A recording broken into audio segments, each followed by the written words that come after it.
Bonjour à tous. Alors, on va faire un tirage un peu spécial. Je vais tout préparer et en même temps je vous explique. Je vais faire un tirage Shadow Work collectif. En ce moment, qu'est-ce qui est inconscient, des schémas vraiment pourris qu'on a, des choses qu'on voit pas et qu'il faudrait vraiment qu'on conscientise pour ensuite pouvoir apporter des rituels ou des nouveaux comportements pour définitivement le libérer. Le Shadow Work, c'est un exercice que je fais avec mes ateliers tarot et oracle. Donc j'ai un club, les ateliers je les appelle le club tarot et oracle. C'est une fois par mois sur Zoom et c'est en petit comité. Si vous voulez apprendre à tirer les cartes et participer à ces ateliers ou déjà avoir la formation théorique plus que la pratique, allez voir sur mon site internet dans l'onglet formation. Ou alors demandez-moi par email et je vous répondrai avec toutes les infos. Mais c'est un exercice qui est vachement chouette parce que on s'attend pas du tout aux réponses. C'est vraiment pour les gens qui sont, comme moi, fans de développement personnel, de remise en question et qui du coup n'attendent pas une réponse précise qui les arrange, mais vraiment sont là pour réfléchir différemment à leur vie. Donc j'ai préparé 10 questions. J'ai préparé 2 oracles et un tarot. Mon tarot, le tarot lui-même. Et on va aller poser les 10 questions et voir comment les cartes nous répondent. Déjà, on va aller voir les dos de deck. Dernièrement, qu'est-ce qui s'est passé? Si ces cartes-là ne vous parlent pas, passez à un autre tirage. Ça veut dire que tout le reste du tirage ne va pas vous intéresser. Si ça vous parle, c'est cool parce qu'on va avoir beaucoup d'informations supplémentaires pour les énergies collectives de Shadow Work à libérer. Dernièrement, qu'est-ce qui se passe? On a dû faire le deuil et on s'est libéré d'une famille, d'une vision qu'on avait de la famille ou alors de comportements négatifs dans une famille. On a posé nos limites, on a appris à dire non dans une famille, ça c'est mes limites. On a pris peut-être de la distance, une distance qui est saine, pas forcément une distance qui est trop élevée. Il y a vraiment quelque chose où, familialement parlant, il y a eu beaucoup de guérison et de libération par de la distance, par le fait de dire adieu à certains comportements. Également, du coup, dernièrement, il y a eu une vision claire de qu'est-ce qu'on voulait vraiment comme sécurité intérieure, comme famille, comme vision de la famille. Peut-être aussi, beaucoup de personnes à qui ça peut parler, c'est je fais un deuil, je coupe le cordon ombilical, on va dire émotionnel avec ma famille, je n'ai plus besoin d'être réassurée par ma famille, je n'ai plus besoin d'être on va dire sécurisée par ma famille, émotionnellement parlant. Je ne leur demande plus de conseils, je ne leur demande plus validation, parce que j'ai envie de créer ma propre famille. Donc je suis passée par une indépendance, une libération d'une famille qui était trop présente pour me valider. Et donc maintenant, je vise l'étoile du berger. Mon objectif, c'est vraiment de créer ma propre famille avec mes nouvelles valeurs, mon nouveau code familial, ma nouvelle sécurité. Voilà un peu de quoi je pense ou revient. Ça, c'était le passé. C'est parti, on va aller voir maintenant les questions. Quel masque mon ego porte-t-il actuellement pour me protéger ? L'abondance bloquée, je ne veux pas recevoir, je veux donner, je veux être en position de force, en position de don, mais je ne veux pas être en position de faiblesse, je ne veux pas demander de l'aide, je ne veux pas demander de conseils, je ne veux pas déléguer, je veux tout faire par moi-même, pas forcément dans la famille, hein. Là on parle vraiment de en général. Et donc du coup, comme je refuse de demander, les rentrées d'argent se font faibles. Également, mon ego, pour me protéger, il est beaucoup dans le mental. Il réfléchit beaucoup. Il est beaucoup dans beaucoup de scénarios. Ok, si je fais ça, il se passe ça. Si je fais telle stratégie, il se passe ça. Il est beaucoup dans la stratégie. Dans on essaye plusieurs choses. Dans tout ce qui est stratégie, mentale, scénario, ce genre de choses. Pour essayer peut-être de débloquer l'abondance.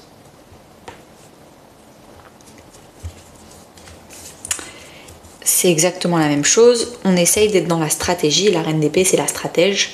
Elle essaye de bien réfléchir à comment elle veut faire les choses.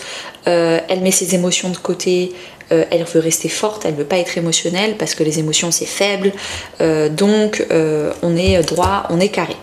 Ça, en ce moment, c'est vraiment mon ego qui porte ce masque-là. Deuxième question. Quelle peur profonde alimente mes réactions de défense en ce moment? La méditation. J'ai peur de mes pensées. J'ai peur de rien faire. La méditation, c'est quand on se pose et qu'on fait une introspection. Et là, j'ai peur de trop réfléchir et pas assez passer à l'action, peut-être. J'ai peur... La méditation, c'est du yin, encore une fois. Donc ça fait quand même 2 cartes de yin qui sont bloquées. Donc peut-être aller voir mon podcast Yin et Yang sur YouTube. Mais 2 cartes où j'ai mon yin qui est bloqué, donc ma réceptivité qui est bloquée. Le fait de rien faire, ça me panique. Le fait d'attendre et de recevoir, ça me panique. Je veux tout le temps être dans le donner, dans le faire. J'arrive pas à me poser et juste réfléchir, être, me faire plaisir.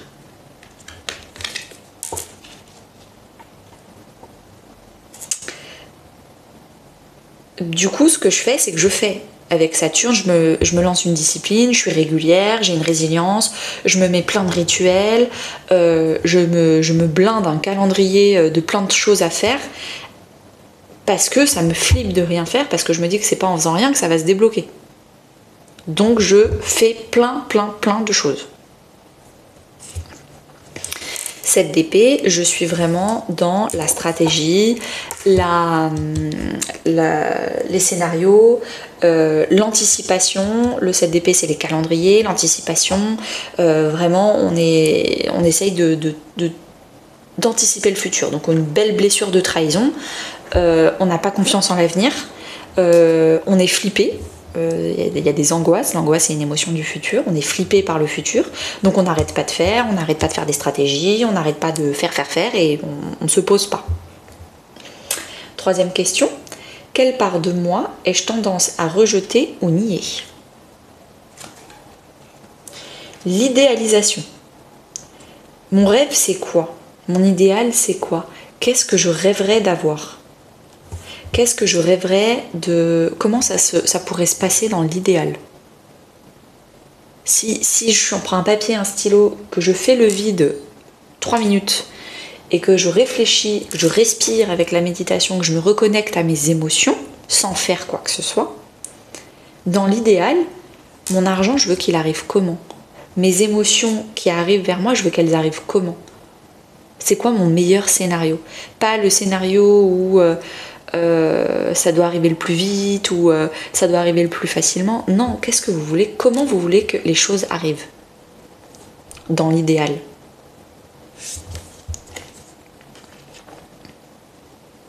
Uranus.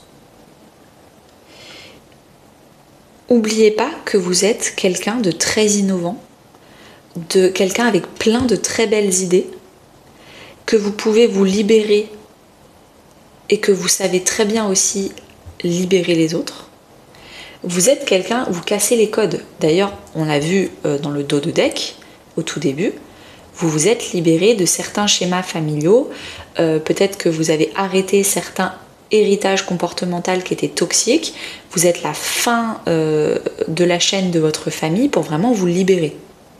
Donc ça, c'est hyper intéressant. Vous avez déjà cette part en vous qu'il ne faut pas nier et rejeter. Vous êtes quelqu'un, vous êtes le libérateur de votre famille.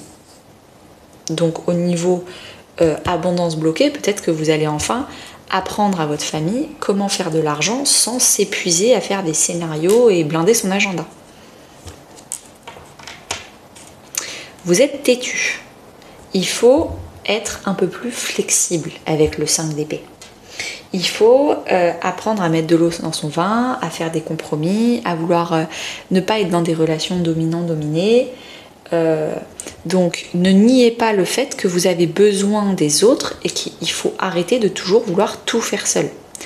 Est-ce que certains d'entre vous, vous avez comme croyance limitante à éradiquer, que si vous n'avez pas de victoire seule, ça vaut pas le coup, vous n'aurez pas les lauriers. Il faut que vous ayez une victoire professionnelle ou financière seule, sinon vous ne le méritez pas.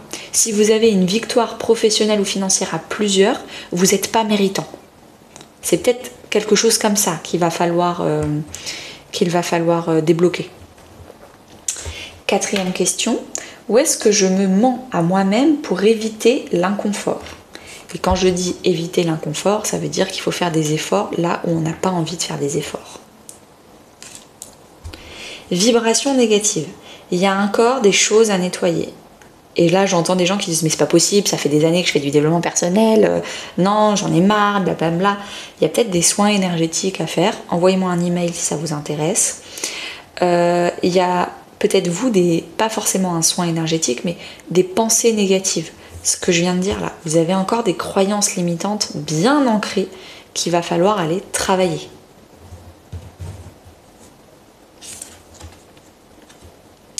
Le partenaire, le soleil, personal radiance, il faut encore que vous travaillez votre rayonnement, votre lumière, on va dire. Vous n'êtes pas encore suffisamment sûr à 200% de votre valeur.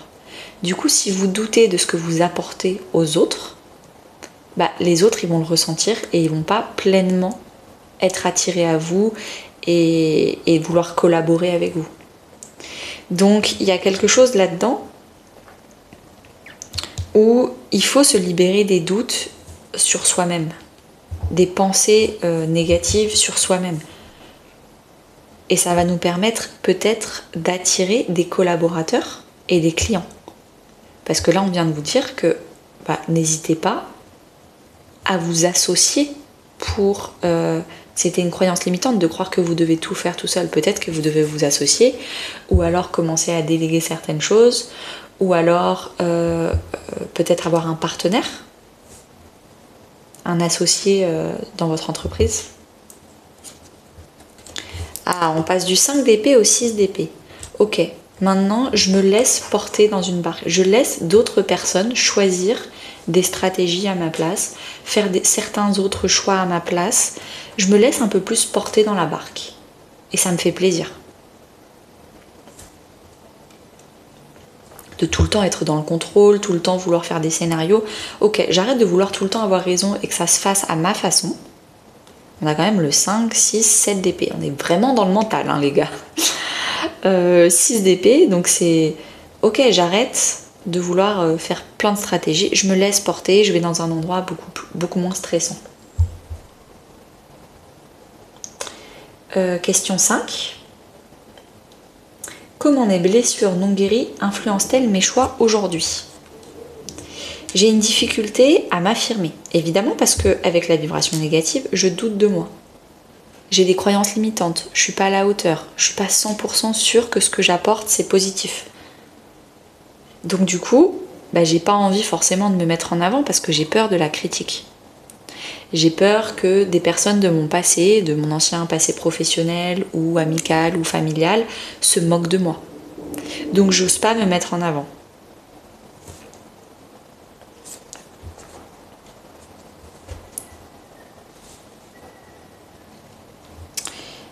J'arrête pas de changer de stratégie, de changer, de m'ajuster, de tout le temps essayer de m'ajuster en fonction des autres.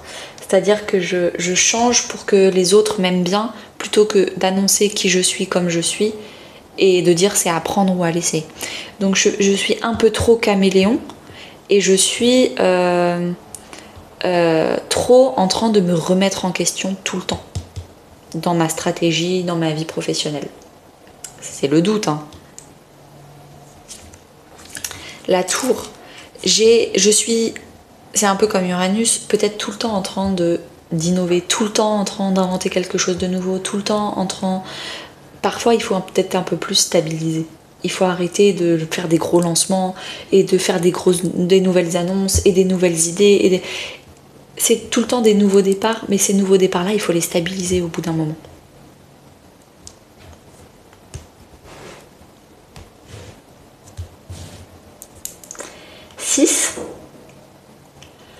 Qu'est-ce que je projette inconsciemment sur les autres? La déception.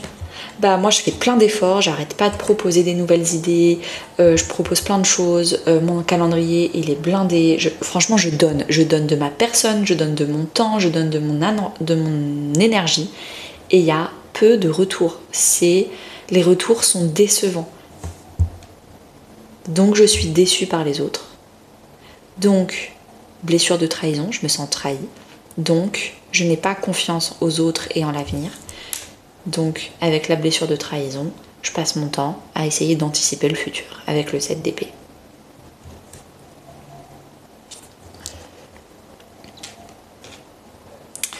Je passe mon temps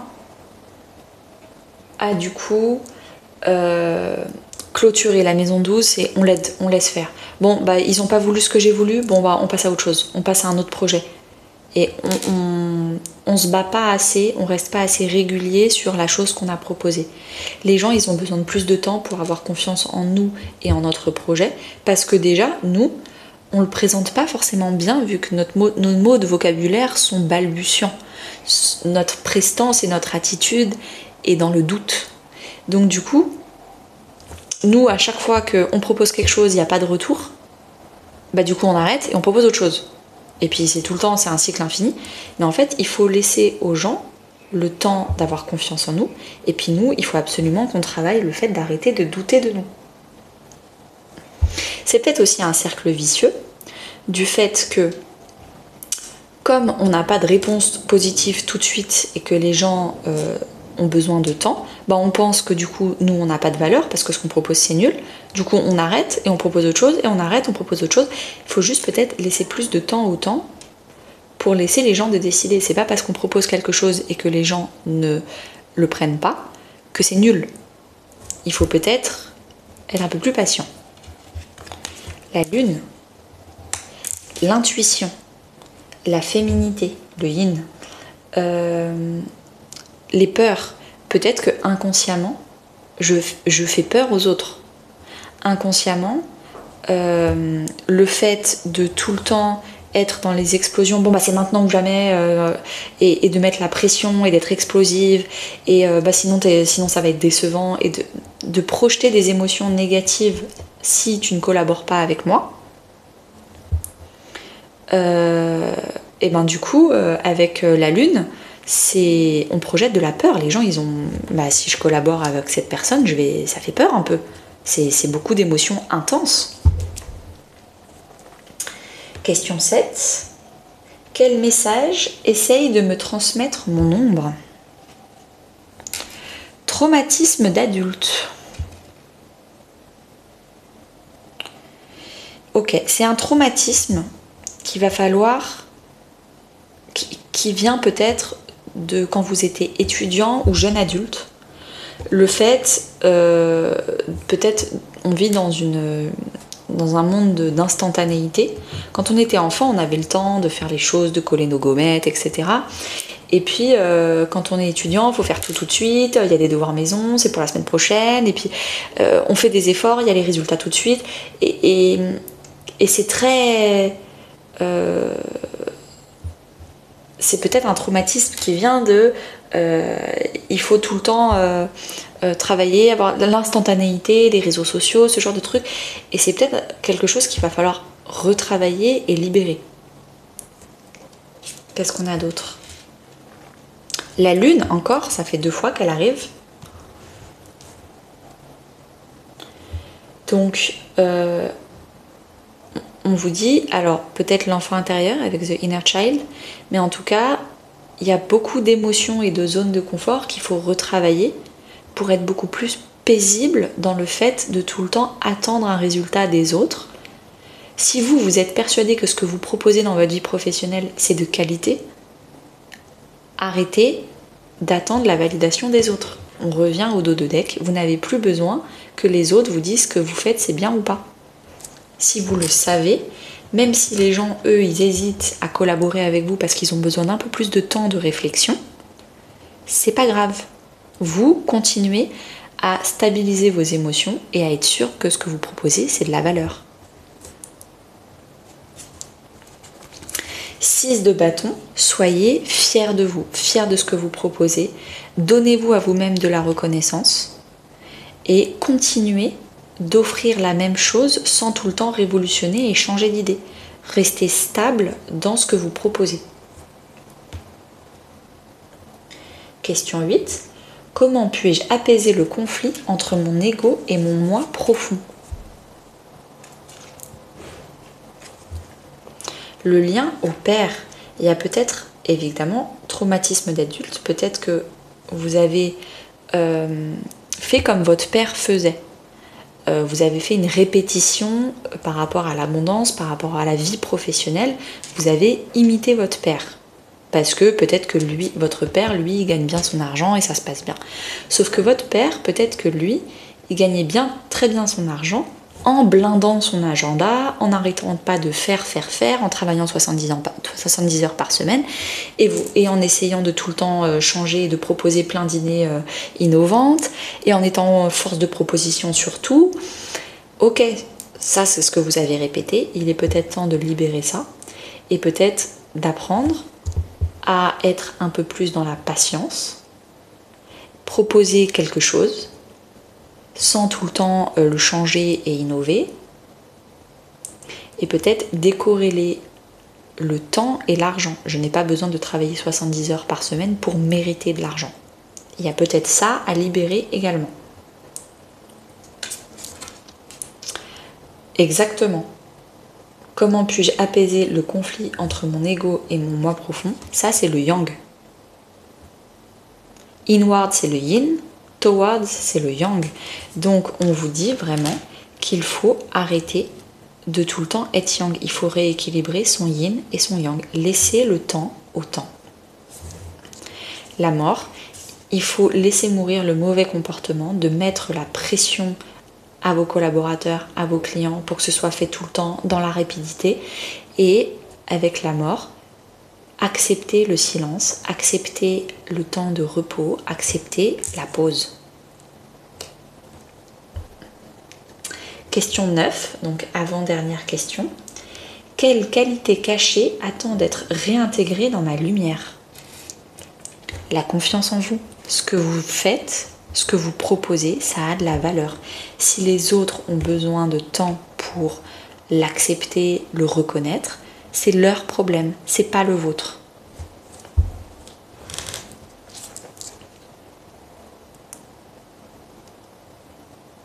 Beaucoup de créativité, beaucoup de belles idées, comment en fait ce que vous faites, je pense qu'il y a plein de gens qui le font également.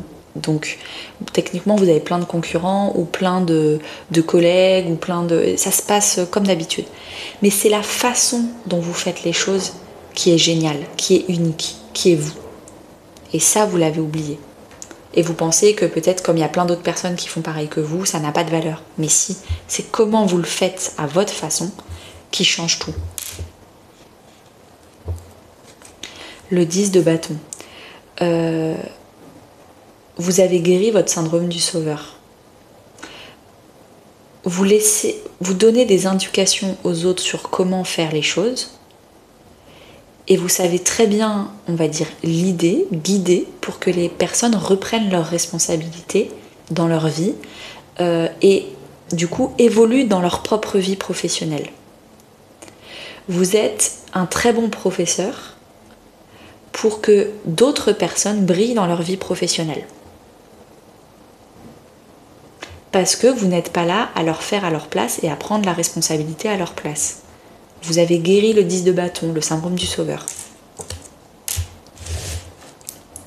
Dernière question.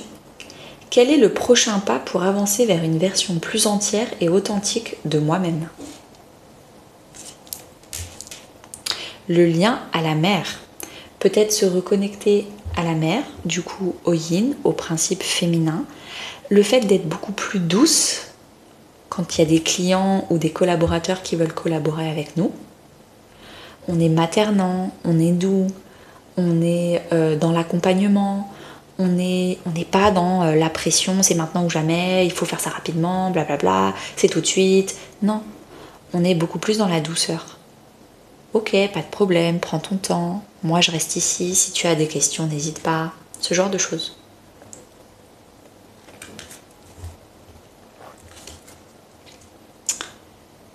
Le prochain pas, c'est vraiment sortir de sa zone de confort en ne faisant rien. Et ça fait très peur. Vous proposez une fois par semaine, ou si vous avez des réseaux sociaux, vous continuez de proposer une fois par semaine certaines propositions. Si c'est au boulot, parce que vous êtes en CDI, vous proposez votre aide, vous proposez vos services, vos bonnes idées. S'il n'y a pas de retour, eh ben, en attendant, vous vous reposez. Vous attendez que les autres lisent votre email, réfléchissent, analysent et reviennent vers vous.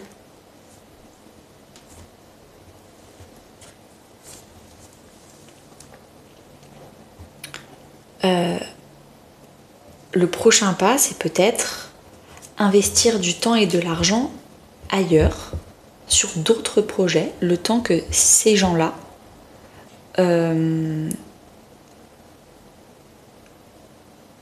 ils reviennent vers vous, vers votre première proposition.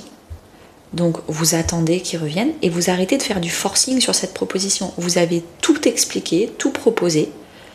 Maintenant, il faut laisser aux gens le temps, pardon, je mets la phrase dans le bon ordre, le temps de venir vers vous, d'avoir confiance en vous, de vérifier qu'ils ont bien besoin, quand, comment, pourquoi, voilà. En attendant, n'hésitez pas à essayer de réfléchir à d'autres projets créatifs ailleurs. Mais ce projet-là, arrêtez d'y mettre la pression. Ok, je pense qu'on a terminé. Je vais tirer une dernière petite carte conseil avec l'oracle des runes. Il me reste des tarots lumens dans ma boutique, donc vous pouvez aller voir ça sur mon site internet. J'espère que vous avez aimé cette petite vidéo shadow work. Je ne m'attendais pas à ce que ce soit du professionnel, mais c'est trop cool.